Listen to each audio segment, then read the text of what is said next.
ay rated SPG. Striktong patnubay at gabay ng magulang ang kailangan. Maaaring may masiselang tema, lengguwahe, karahasan, sexual, horror o droga na hindi angkop sa mga bata.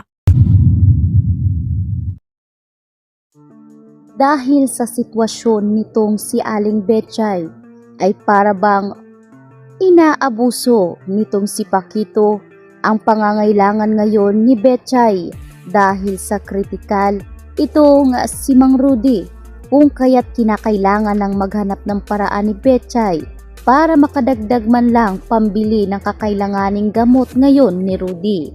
Sinabi ni Betchay sa kapatid ni Rudy na wala na nga silang aasahan pa kay Gabo dahil alam naman nila na puro problema lang ang ihahatid ni Gabo dito kay Rudy.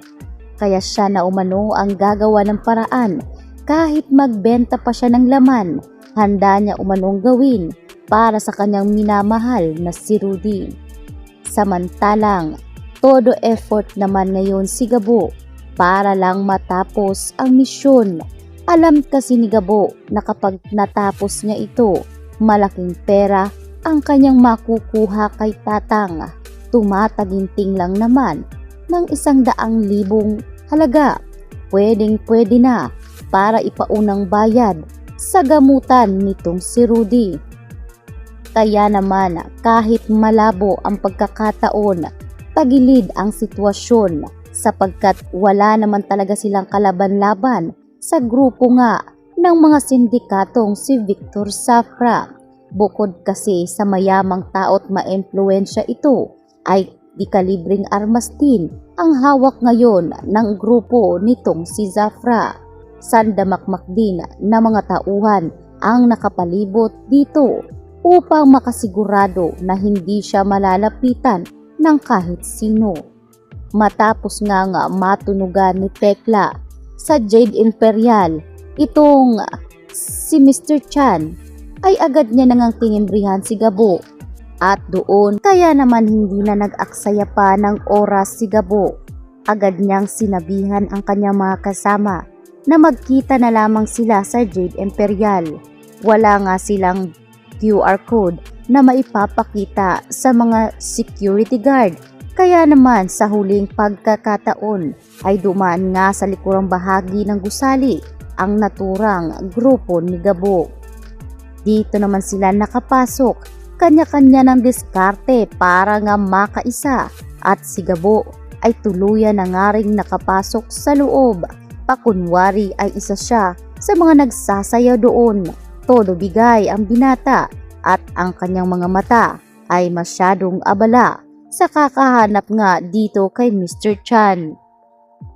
Nang magkita na nga si Gabo at ang kanyang tropa ay agad nga ngayong ibinalita nitong kasama ni Gabo na nasa loob umano ng VIP room itong si Mr. Chan. Siguradong hinihintay na ni Mr. Chan itong target nila, ngunit wala pa nga rong ibang kasama itong si Mr. Chan doon. Kaya anya ni Gabo na mag-aabang siya sa pagdating ng bisita ni Mr. Chan at kapag nagkaroon sila ng pagkakataon ay itutumba nila ito sa kahit anong paraan.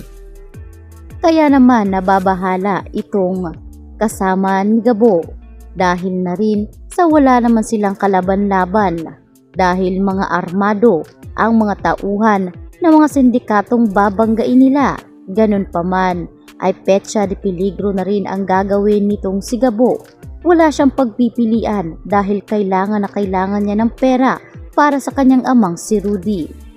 Kaya naman dito nagsimula na ang ligaya, kanya-kanya ng sayaw, kanya-kanyang inuman, hiyawan at kung ano-ano pa. Dito habang pinapanood nga nitong si Gabo ang mga nagtatransaksyon doon, hindi niya napansin na ang mga nagtransaksyon doon ay ito na pala si Victor Safra.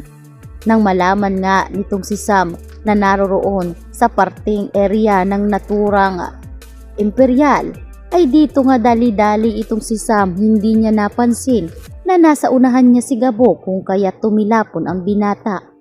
Hihingi sana ng tawad si Sam, ngunit nakita niya na ang itsura nitong si Gabo. Naalala niya ang una nilang pagkikita, kaya naman imbis sa misyon ang tutok ni Sam ay nauwi pa yata ito sa pagtatalo.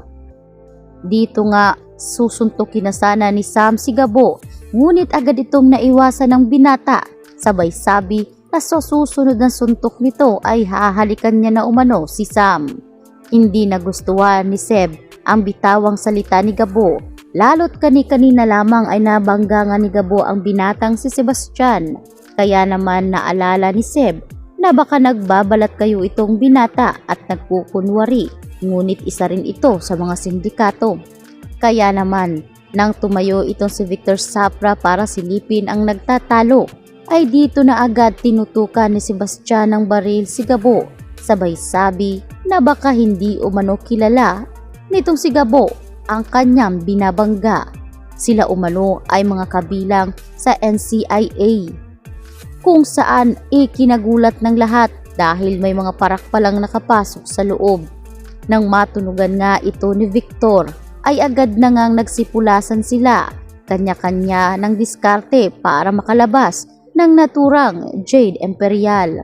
Nasunog tuloy ang misyon nila Sam, kung saan inaasahan pa naman ni Sam na magagawan niya umano ng paraan kung paano nga niya ito makukuha ang naturang misyon, dahil marami umano sa mga kanilang opisyal ang nangliliit kay Sam, at ito na ang tamang pagkakataon para patunayan ni Sam ang kanyang sarili, lalong-lalo na sa kanyang amang si Ricardo.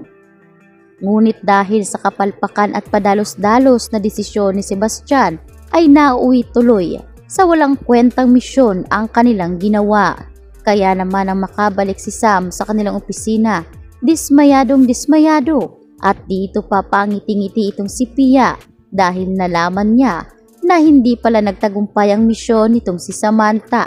Ngunit depensa ni Sam na kung hindi umano nagsalita itong si Sebastian mismo roon, ay sana nahuli nila si Victor. Ngunit ganun pa man ay may susunod pa namang pagkakataon. Ngunit anya pa ni Pia, ang bawat pagkakataon ay dapat pinapahalagahan ni Sam, dahil hindi mo alam kung may mga pagkakataon pa nga bang ibibigay sa iyo sa susunod na misyon.